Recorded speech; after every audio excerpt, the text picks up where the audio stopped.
Science Officer Kex stood motionless before the primary observation window of the eternal knowledge, his 4 eyes fixed on the massive silhouette that blocked out the distant stars. The vessel they'd discovered was unlike anything documented in the hegemony's extensive archives. Its hull was seamless, appearing to be carved from a single piece of material that absorbed light rather than reflected it. "Distance to anomaly. 60,000 units and holding," announced the navigation officer, her scales shifting nervously in the blue glow of her console. "Energy readings are inconsistent, Science Officer." Kex clicked his mandibles in acknowledgement, trying to suppress the instinctive fear that crept along his carapace. The Orcs prided themselves on understanding the fundamental principles of the universe. Every species in the hegemony did. Yet this ship defied those principles with its mere existence. "Begin active scanning sequence," he ordered, his voice steady despite his unease. "Full spectrum analysis." The eternal knowledge's sensors pulsed outward, bathing the derelict vessel in invisible waves of energy. Data streams flooded the holographic displays surrounding Kex's station, each one telling an impossible story. "Sir," his assistant's voice wavered, "the hull composition, it's not registering as matter. At least, not any form of matter we can classify." Kex chittered in frustration. "Recalibrate the sensors. Check for quantum variance." "Already did, sir. 3 times." The assistant's appendages trembled as she manipulated the controls. "The readings suggest the hull exists in multiple states simultaneously. It's as if it's not fully committed to our reality," Kex finished, his scientific training warring with his instincts. "Show me the dimensional analysis." New holographs sprang to life, depicting complex mathematical models that made Kex's heart skip a beat. The vessel wasn't just massive, it was wrong. Sections of it appeared to fold into spaces that couldn't exist, internal volumes that contradicted the basic laws of spatial geometry. "Sir," the sensor operator's cry cut through the tense atmosphere, "we're detecting biological preservation systems. They're active." Kex rushed to the station, his claws clicking against the deck plates. The readings were clear. Somewhere inside that impossible hull, life support systems were maintaining preservative environments. But the power signatures were like nothing he'd ever seen. No radiation, no thermal output, just a subtle distortion in the fabric of space-time itself. "Launch a probe," he ordered. "Full containment protocols." The probe emerged from the eternal knowledge's launch bay, a tiny speck against the void. As it approached the derelict, its cameras revealed more details of the hull. What had appeared smooth from a distance was actually covered in intricate patterns that seemed to shift and flow, like liquid metal frozen in an eternal moment. Detecting markings near what appears to be an airlock, the probe operator reported. "They're changing, sir, adapting into different scripts." Kex watched as alien symbols morphed on his display, cycling through countless languages until they reached one he recognized. His hemolymph ran cold as he read the words. "Here lies the HS Prometheus, humanity's final guardian. Let it sleep." Humanity. The word itself sent ripples of unease through the bridge crew. Every species in the hegemony knew the stories. The dangerous outliers who had refused to accept the natural order. The species that had pushed the boundaries of science beyond safety, beyond reason, beyond control. The species that had disappeared during the Great Purge, taking their dangerous innovations with them. Or so everyone had believed. "Sir," his assistant's voice was barely a whisper, "the ship's internal systems, they're changing. Power signatures are shifting. It's like it's responding to our presence." Kex knew he should retreat. Every protocol, every regulation, every instinct demanded they quarantine this site and summon the hegemony fleet. But the scientist in him, the part that had always questioned the rigid structures of their society, kept him rooted in place. "Continue monitoring," he ordered, his eyes fixed on the enigma before them, "and begin accessing the historical archives. I want everything we have on humanity's final days. Everything." As if in response to his words, new patterns rippled across the Prometheus's hull, and for a moment, just a moment, Kex could have sworn he saw the impossible material pulse, like a sleeping giant taking its first breath in millennia. The crystalline markers pulsed with an inner light that made Kex's scales itch. He floated in his EVA suit before one of the countless warning glyphs that adorned the Prometheus's hull, each one shifting through languages faster than his eyes could track. Behind him, the eternal knowledge hung like a dim star against the void, its sensors drinking in every detail of the human vessel. Archival search complete. His assistant's voice crackled through the comm. "You'll want to see this, sir." "Transfer it to my display," Kex replied, his hand unconsciously touching the transparent material of his helmet as ancient text scrolled across it. The records painted a fractured picture of humanity's final days, reports of impossible technologies, warnings from the Hegemony Council, debates about containment protocols. And then, silence. The Great Purge had swept through human space like a cleansing wave, but these records suggested something else had happened, something the Hegemony hadn't fully understood. A subtle vibration drew his attention back to the hull. The warning glyph before him had stabilized into modern Arxer script, its message burning into his mind. "To those who find this vessel, what sleeps here was not meant for you. The price of awakening will be paid by all." "Sir," his sensor operator's voice was tense. "We're detecting power fluctuations throughout the vessel. They're minimal, but they're following patterns, like neural activity." Kex activated his suit's thrusters, pulling back from the hull. "Show me." The data appeared in his display, waves of energy rippling through the ship's impossible structure, each pulse reminiscent of thoughts firing through a vast brain. But it was the scale that terrified him. If these were indeed neural patterns, they were operating on a level that suggested consciousness far beyond any known species. "Begin correlation with historical records," he ordered. "Compare these patterns to any documented human neural signatures." "Sir." The urgency in his assistant's voice made his heart skip. "The ship's quantum field is expanding. It's creating some kind of localized space-time distortion." Before Kex could respond, the void around the Prometheus shimmered. Stars seemed to bend, their light twisting in impossible ways. And in that distorted space, images began to form. They were recordings, he realized, or memories, scenes played out in the fabric of space itself. Humans in sleek uniforms working at control stations, their technology smooth and organic, compared to the angular efficiency of hegemony design. He watched as they prepared for something, their movements urgent but precise. "The timestamps," his assistant whispered.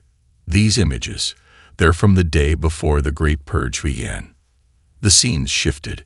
Now Kex saw massive ships, hegemony purifiers, emerging from faster-than-light travel. Weapons fired, planets burned. But the humans were ready. The Prometheus's hull pulsed again, and new text appeared, overlaying the horrific images. "We knew you would come. We prepared. We waited. We remembered." Multiple power signatures detected. The sensor operator's voice cracked with panic. "The ship's defensive systems are activating."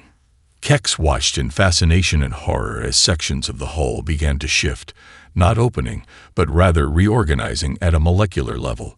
Structures emerged that defied comprehension, their geometry suggesting weapons that operated on principles his species had never imagined. "All personnel, return to ship," he ordered, his scientific curiosity finally overwhelmed by survival instinct. "Prepare for emergency translation."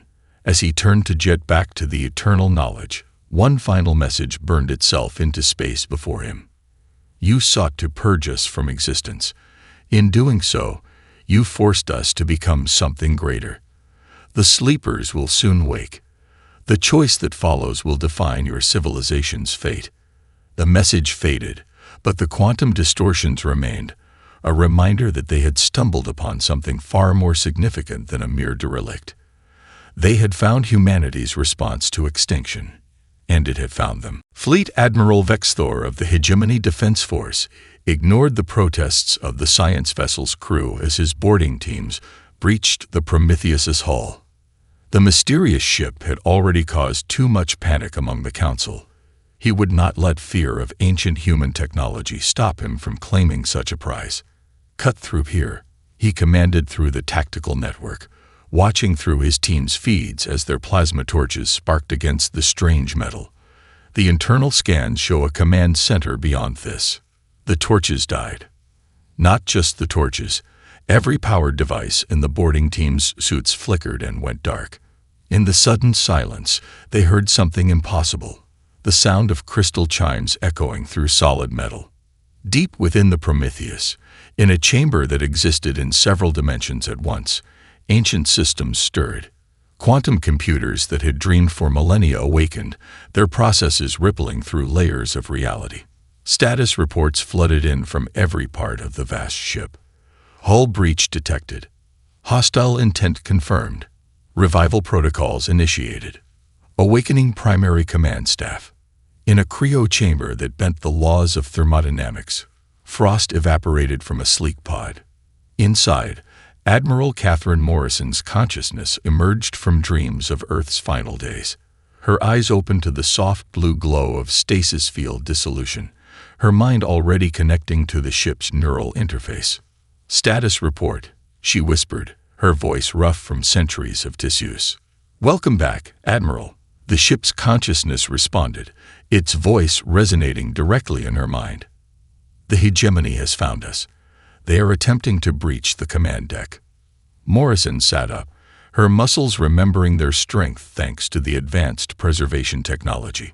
How long? 3,742 years since shutdown.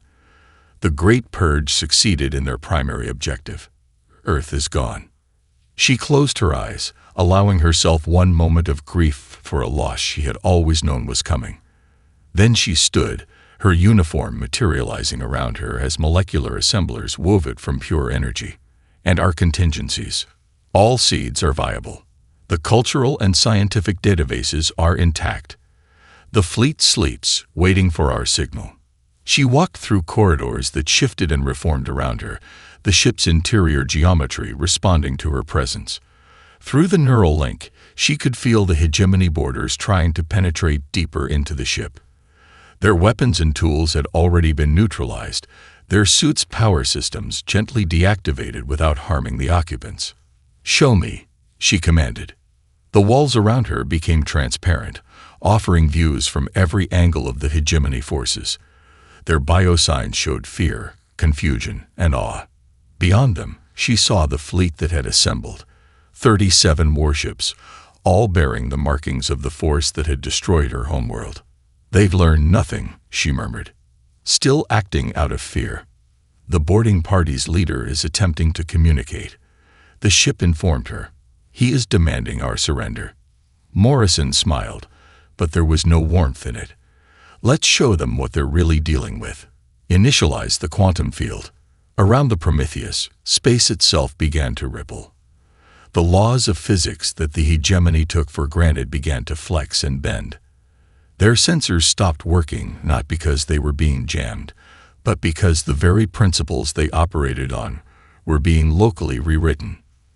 "This is Admiral Catherine Morrison of the human strategic ship Prometheus," she broadcast, her words translating instantly into every language the boarding parties could understand. "You were warned to let us sleep. Now you face a choice." Through the neural link, she activated the ship's primary systems. The Hegemony crews watched in horror as their weapons transformed into clouds of glowing butterflies, their armor into flowing robes of light. Not destroyed. Transformed, rewoven at the quantum level into something entirely different. "Humanity did not create weapons for our last stand," she continued, watching the display of power ripple through space. "We created something far more dangerous. Possibilities." The Hegemony Council chamber erupted into chaos as the quantum encrypted transmission played again. On the massive holographic display, Admiral Morrison's demonstration of power repeated. 37 of their most advanced warships, rendered helpless not through destruction, but through incomprehensible transformation. Impossible. High Counselor Vexna's scales rattled with agitation. The humans were primitive. Their technology was barely beyond planetary consciousness when we initiated the purge. Evidently not. Counselor Zrick's compound eyes reflected the shifting images. They showed us what they wanted us to see. A facade. The chamber's AI projected new data streams, reports flooding in from across the galaxy. Deep space sensors were detecting quantum disturbances at coordinates that had been empty for millennia. More human vessels were awakening, each one broadcasting the same impossible energy signatures as the Prometheus. The historical archives. A junior analyst spoke up, her voice trembling. We've been analyzing them. The humans, they were already capable of local reality manipulation before the purge. They hid it from us. The display shifted to show recovered footage. Human scientists working with technology that seemed to flow like liquid thought. Structures that existed in multiple states simultaneously. Weapons that didn't destroy matter but transformed it into new forms of existence. They were preparing, Zurich whispered. Not for war. For evolution. A new alert flashed across the chamber. The Prometheus was moving, its impossible hull rippling as it accelerated. But instead of conventional engine emissions, it left a wake of altered spacetime, regions where the fundamental forces of the universe had been temporarily rewritten. Multiple signatures detected. The sensor officer's voice cracked. 7. No, 12 human vessels now active. They're coordinating somehow, creating a network of quantum fields. The Council watched as their greatest fear unfolded. The human ships weren't just awakening. They were changing the nature of space itself around them, creating zones where hegemony technology simply couldn't function as designed. Their weapons didn't fail.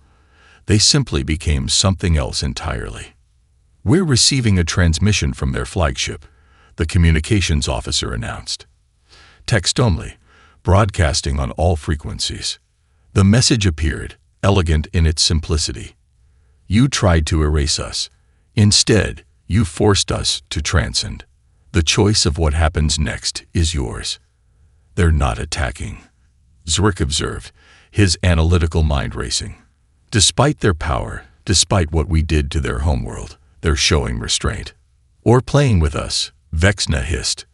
Like apex predators toying with their prey. Another alert. Deep space sensors were detecting more anomalies. The awakening human vessels were creating something. Not weapons platforms or defense systems, but vast networks of quantum-entangled space, regions where reality itself seemed to operate under different rules. Analysis complete on the transformed hegemony vessels, the junior analyst reported. The ships, they're still fully functional, but they've been changed at the quantum level. Their weapon systems now generate fields of pure creation instead of destruction. They're making things, beautiful things. The council chamber fell silent as they watched the feed. Where once there had been warships bristling with planet-killing weapons, now there floated vessels that seemed alive with possibility. Their hulls rippled with colors that shouldn't exist, generating cascading waves of mathematical poetry in space-time itself. Don't you see? Zurich's voice was filled with wonder and terror. This was never about revenge. They're not here to destroy us. They're here to change us, to show us what we could become if we stop fearing the unknown. The Prometheus's wake continued to spread through space, a ripple of transformation that carried with it a simple truth. The species they had tried to destroy hadn't just survived. They had become something far beyond the hegemony's capacity to comprehend. And now every power in the galaxy would have to face the consequences of their choice. Adapt to this new reality, or be left behind in the old one. Admiral Morrison stood in the Prometheus's reality-warped bridge, watching as the transformed hegemony ships danced through space like ethereal jellyfish. Through the ship's quantum interface, she could feel the awakening of her fellow vessels across the galaxy, each one a carefully planted seed, waiting for this moment. They're terrified, her executive officer. Commander James Chen observed as he studied the incoming communications. Every species in the hegemony is expecting us to glass their worlds in revenge. Morrison's lips curved in a sad smile. Then let's show them something they don't expect. She reached out through the neural link, connecting to the ship's broadcast systems. Initialize the Genesis protocol. The Prometheus's hull began to shimmer, not with weapons fire, but with waves of creative energy. In the void before them, reality shifted, and something magnificent took shape, a perfect replica of Earth's biosphere, suspended in a quantum bubble barely a kilometer wide. To all species of the hegemony, Morrison broadcast, her words carrying across the quantum network. You believe you know what the Prometheus is. A weapon. A threat. The last gasp of a dying species. You're wrong. The miniature Earth rotated slowly, showing continents, oceans, swirling weather patterns, a complete ecosystem in perfect balance. When we realized what was coming, humanity had a choice. We could build ultimate weapons, or we could become something more. We chose transcendence, she gestured, and the display zoomed in, showing microscopic detail of living systems, DNA structures, the very building blocks of life itself. The Prometheus isn't a dreadnought. It's an ark. Every human vessel you fear carries within it the seeds of Earth's biosphere, our complete scientific knowledge, our art, our music, our dreams. We preserve not just our species, but our essence, our endless drive to create, to explore, to become more than we are. Through the quantum network, images flowed to every corner of the galaxy, libraries of human knowledge, vast databases of scientific discoveries, artistic masterpieces, and technological innovations that the hegemony had deemed too dangerous to exist. You feared our technology because you didn't understand its purpose. You saw our refusal to accept limitations as a threat. But look, really look, at what we've achieved. The miniature Earth transformed, showing alternative evolutionary paths, new forms of life that could exist in environments no one had thought possible. The quantum bubble expanded, demonstrating how human science could terraform dead worlds, heal dying stars, create whole new biospheres adapted to any environment.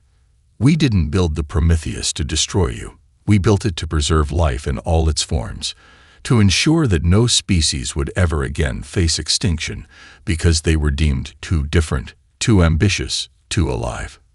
Commander Chen's console lit up with incoming signals.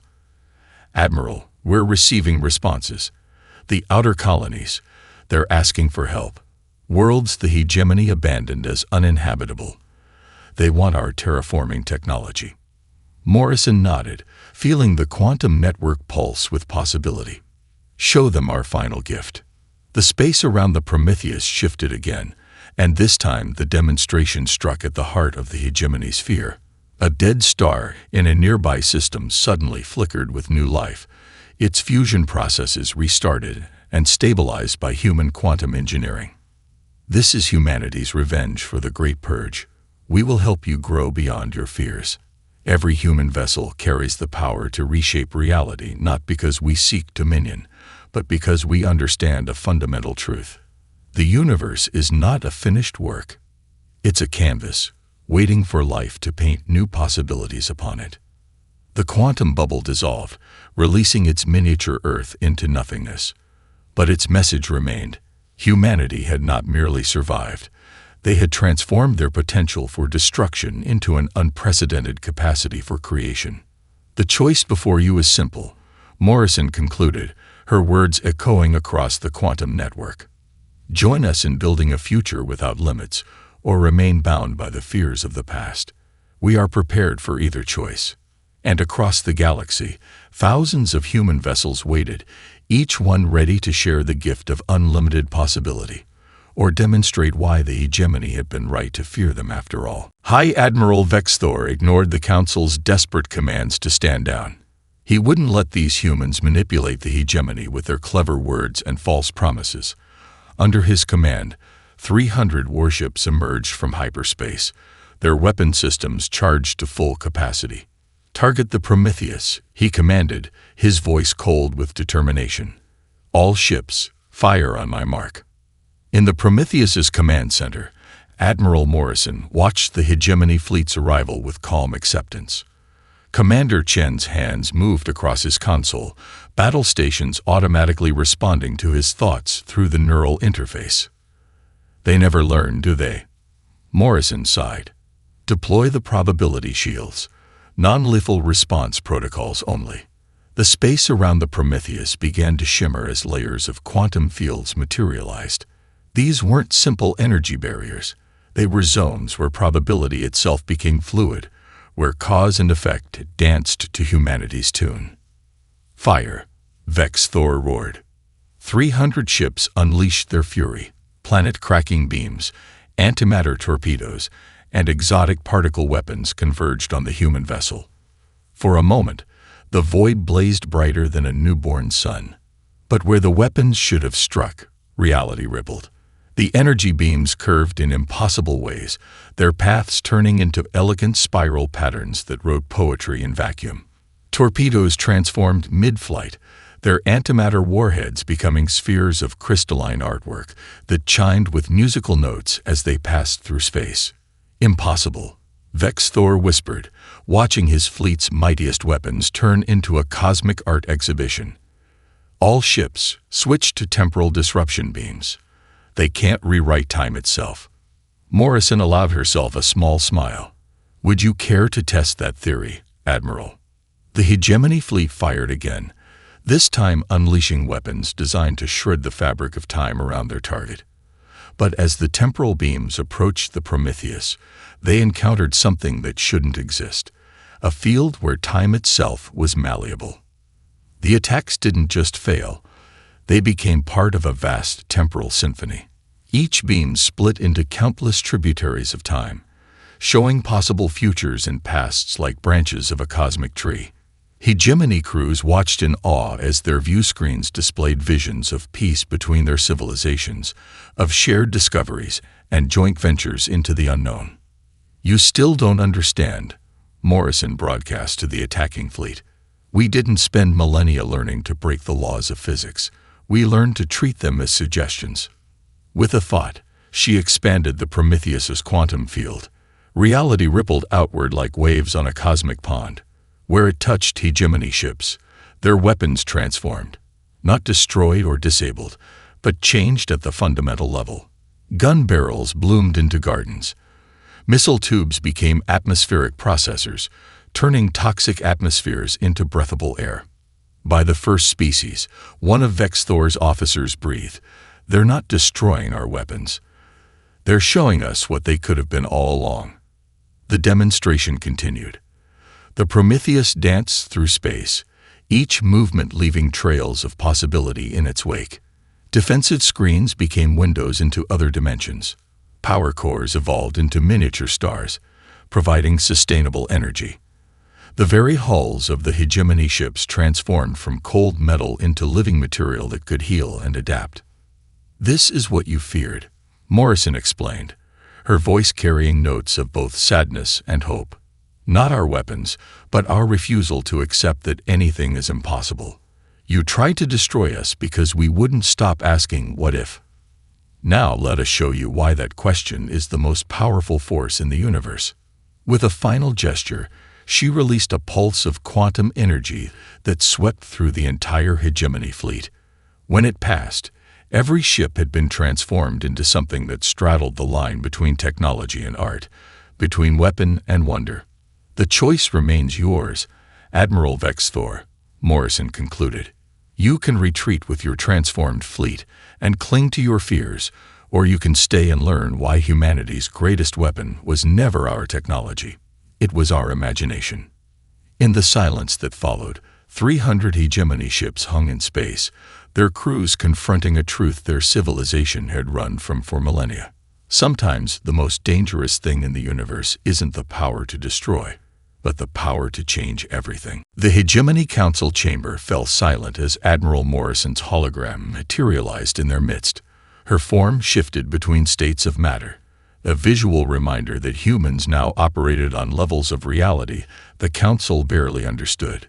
"Your fleet's attack has given us the right to respond in kind," Morrison stated, her voice carrying the weight of millennia.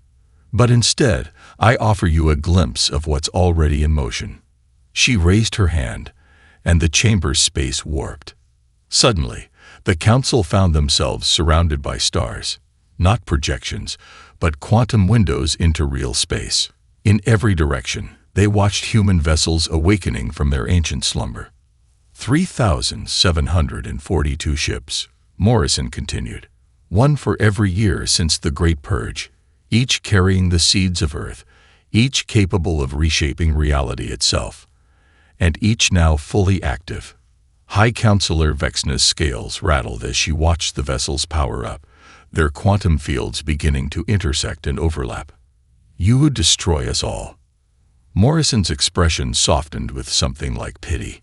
"If destruction was our goal, this conversation wouldn't be happening." "Look closer." The view shifted again.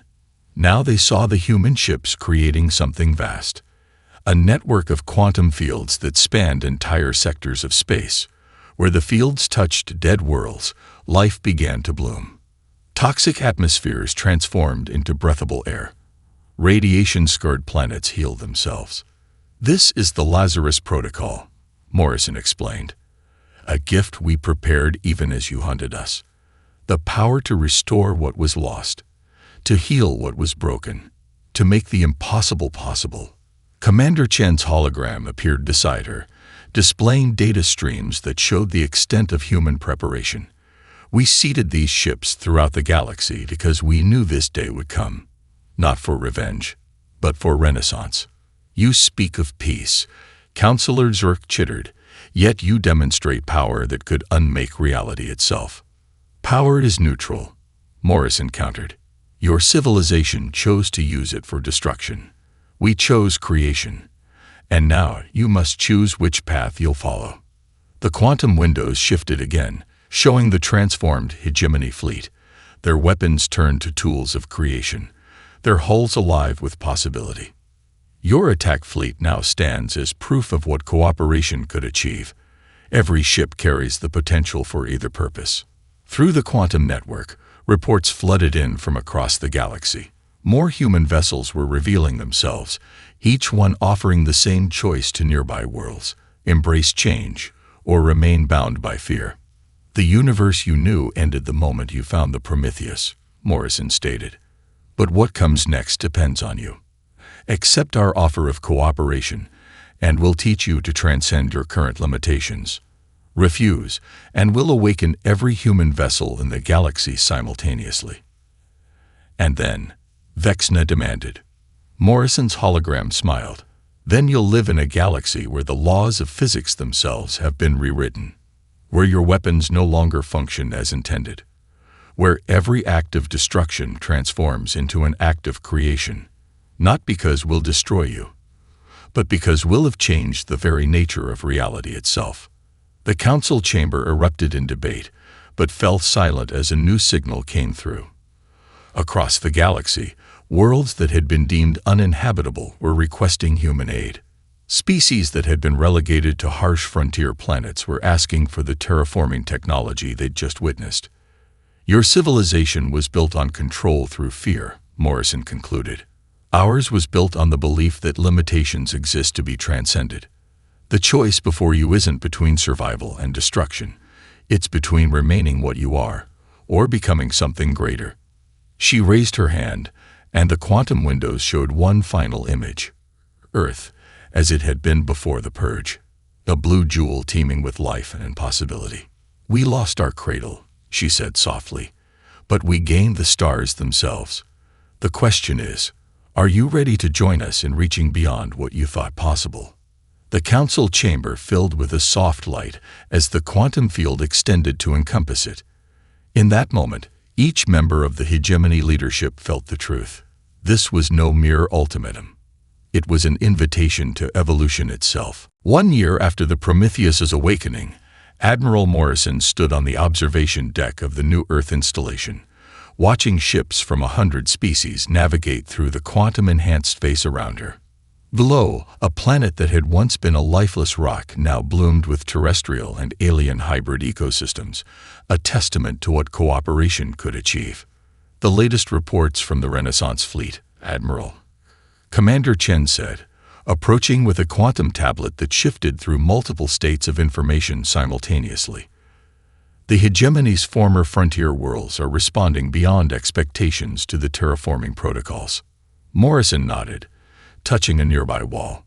The material responded to her presence, creating a window into reality itself. Through it, she could see the networks of possibility spreading through the galaxy. Human vessels working alongside their former enemies to reshape dead worlds into cradles of life. And the educational initiatives. She asked, though she could access the information directly through her neural link. Some habits from the old days died hard, exceeding all projections. Chen smiled. The younger generations especially. They're taking to quantum engineering like they were born to it. The Orcs students are particularly impressive. Turns out their natural ability to perceive multiple light spectrums makes them uniquely suited to visualizing probability fields. A soft chime announced the arrival of their expected guest. High Counselor Zurich, now serving as the liaison between the Hegemony Transformation Council and the human fleet, emerged from a quantum portal. His compound eyes reflected the shifting patterns of possibility that now filled the space around the installation. Admiral, he greeted, his translator rendering his clicks and chirps into smooth speech. The Council has approved the final phases of the integration protocol. The last holdout worlds have seen what we've achieved and want to be part of it. Morrison turned from the window, watching as a nearby star's light played through the quantum fields, creating cascading rainbows that shouldn't be possible in vacuum. They're no longer afraid. Fear remains, Zurich admitted, but it's change. Now they fear being left behind more than they fear change itself. The images from the transformed worlds are compelling. On the quantum displays around them, feeds showed the results of the past year's work. Worlds that had been toxic wastelands now supported thriving civilizations. Species that had been confined to harsh environments were exploring new homes tailored to their needs. And everywhere, the boundaries between technology and reality grew more fluid as human knowledge spread. The artists' collectives are the most surprising, Chen noted, bringing up a new display. We expected them to use quantum engineering for practical purposes, but look at what they're creating. The display showed structures that existed in multiple states simultaneously, living artwork that responded to emotional frequencies, music that could be seen and touched as well as heard. The galaxy's creative minds had taken human technology and turned it into something entirely new. We didn't just change the galaxy's technology, Morrison observed. We changed how they think about what's possible. An alert pulsed through the quantum network. Another cache of human vessels had been located, responding to the signal that their services were finally needed. But now they weren't seen as threats. Ships from a dozen species were already moving to welcome them, eager to learn what new possibilities these ancient guardians might offer. There's talk in the Council, Zurich said carefully, about renaming this era. They're calling it the Great Awakening, rather than focusing on the purge that preceded it. Morrison touched the quantum field, feeling the interconnected web of possibilities that now bound the galaxy together. Humanity hadn't just survived. They had kept their promise to change everything. Not through force, but through the simple act of showing others what could be possible. The old hegemony was built on the fear of change, she said, watching as another dead world bloomed with new life in the distance. The new galaxy we're building is founded on the joy of discovery. Every limitation transcended, every boundary pushed back, every impossible thing made possible. These are the weapons we chose to fight fear itself. Around the installation, quantum fields shimmered with potential, and the light of transformed stars illuminated the path toward a future where the only constant was change itself, and the only limit was imagination.